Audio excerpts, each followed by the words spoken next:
Hello, my name is Amanda Ray, and I'd like to welcome you to this first episode of Mandy's Musings. On this channel, we will explore literature and culture in new and interesting ways.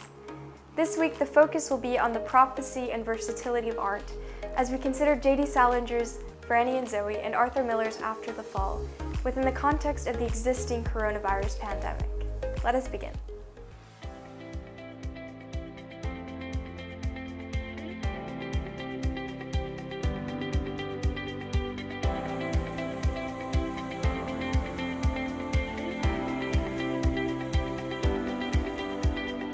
Eight months ago, many of us stood in crowded rooms, synchronized in breath, in aspiration, sure of our identities, or at least untroubled with them, because we could affirm that we belonged to a collective.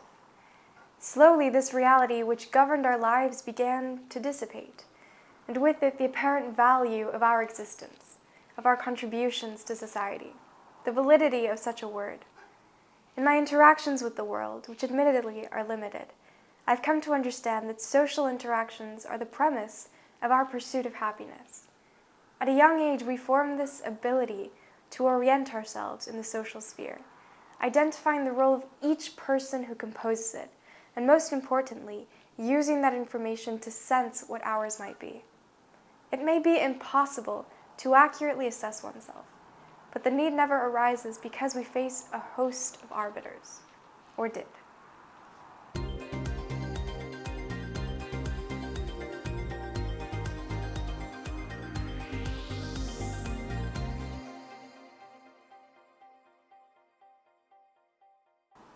Social distance, a concept that extends far beyond physical boundaries.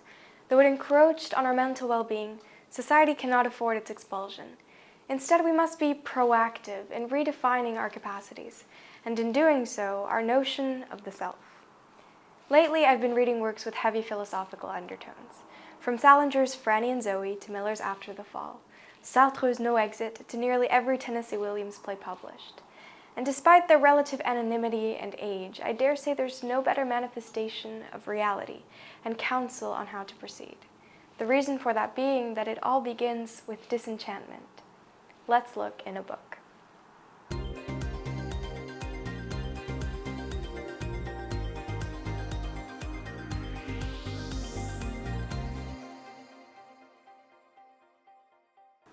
Franny Glass was a girl of great intellect, though otherwise ordinary. Only when her illusions of university culture were pierced by the overwhelming egoism characteristic of academic circles did she begin to question her moral value and embark on a journey to advance it. Throughout the novella, Salinger relies greatly on religious and spiritual themes. Franny, in her relations with Lane, has a myopic worldview. She sees her late brother Seymour as the epitome of scholarship, and any threat to it, whether bigoted professors or unartistic peers, as a direct attack upon his memory. Her religion is entirely determined by her immediate surroundings, a wonderful example of the believe it when I see it doctrine. She sees vulgarity among classmates and believes it is dominant in the world, so she retreats from it, out of a subconscious fear of disappointing her brother, a belief that personality is hereditary. She remarks, "I'm not afraid to compete. I'm afraid I will compete. That's what scares me. Just because I'm so horribly conditioned to accept everybody else's values doesn't make it right. I'm ashamed of it. I'm sick of it. I'm sick of not having the courage to be an absolute nobody. I'm sick of myself and everybody else that wants to make some kind of a splash." And no matter how many people advise her otherwise, she continues to remove herself farther and farther from humanity, farther and farther from the truth.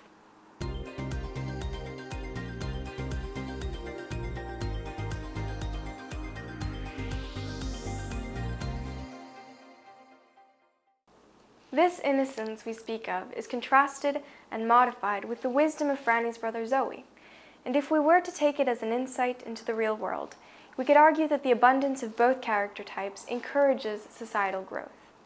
The trouble comes when misfortune eclipses the goodness of humanity, and in darkness it becomes impossible to distinguish the two. And what greater darkness than death? For us, 1,000,000 times over. I am sick of the world. and I'm not afraid to say it. The irresponsible management of this pandemic, the scope of political corruption, the prevalence of racial inequity, socioeconomic segregation, and the neglect of our environment are all quite frankly matters of life and death. And the fact of their existence reveals a villainy to which we all belong and contribute. The past few months have seen a transition between individualism and institutionalism. That's to say, we measure the state of affairs using widespread beliefs and events as opposed to personal communications. And within the context of our quête de soi, personal satisfaction has become infinitely more difficult. So in my capacity as a 15-year-old, I ask myself, who do I turn to? Whether an impersonal God or a politician, both of whom claim to protect the future of my generation, but have retreated into victimhood or denial.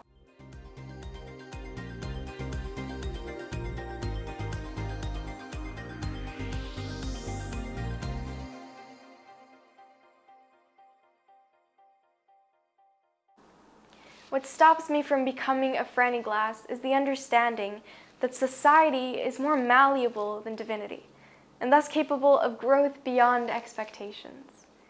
We shouldn't feel the need to adhere to dictated values, or do so to the next generation. Upon understanding our ethics, we must redefine the world in their image, not retreat from it. As did Zooey and Seymour, I would argue that grace comes to those who have faith in civilization, for it is as much an embodiment of God as, well, anything. The world needs people who cherish blind optimism because it makes the darkness more tolerable. And if we manage to make Seymour's fat lady happy, we know we will have succeeded.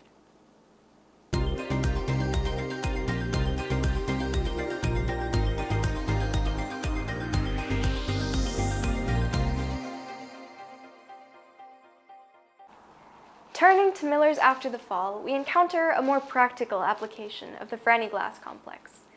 As its main character, Quentin, revisits past relationships while contemplating proposing to his girlfriend, he arrives at the realization that his denial of culpability in their downfall prevented him from ever being truly happy. He says, "To admit what you see endangers principles," capturing literature's ever-common satire on idealism. Think back to Tennessee Williams in A Streetcar Named Desire, writing for Blanche, "I don't want realism, I want magic," or to Gatsby in Fitzgerald's masterpiece. The aforementioned characters veil their lives with falsehoods to protect a version of themselves that cannot exist in reality.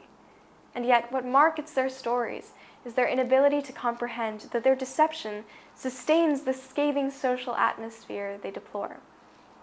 All this to say, in times of prosperity and in times of crisis, it's important to take responsibility for one's actions, for the actions of one's generation, for the fate of the world, because we have the capacity to mold each one.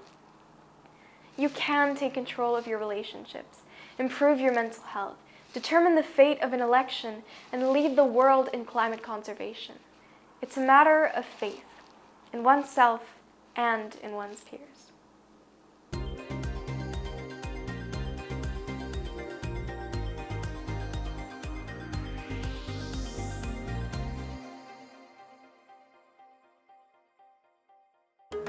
I'd like to thank you for watching this video.